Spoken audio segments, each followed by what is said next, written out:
بسم اللہ الرحمن الرحیم۔ ایک دوست کا سوال ہے، کیا شوہر یا بیوی کے انتقال پر دونوں ایک دوسرے کے لیے حرام ہو جاتے ہیں؟ تو علماء نے اس کا جواب لکھا ہے کہ شوہر کے انتقال کی صورت میں عدت کے دوران مرحوم شوہر کا حق اس کی بیوہ بیوی پر برقرار رہتا ہے اور نکاح بھی عدت مکمل ہونے تک قائم رہتا ہے۔ لہٰذا اگر مجبوری ہو، اگر مرحوم شوہر کو غسل دینے والا کوئی مرد نہ ہو تو بیوہ بیوی اسے غسل بھی دے سکتی ہے۔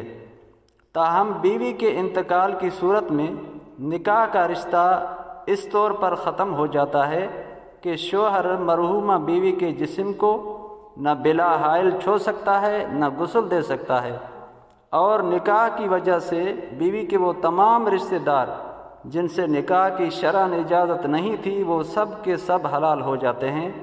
البتہ مرحومہ بیوی کے چہرے کو دیکھ سکتا ہے، جنازے کو کندھا دے سکتا ہے، مرحومہ بیوی کے محارم کے ساتھ اس کی قبر میں بھی اتر سکتا ہے۔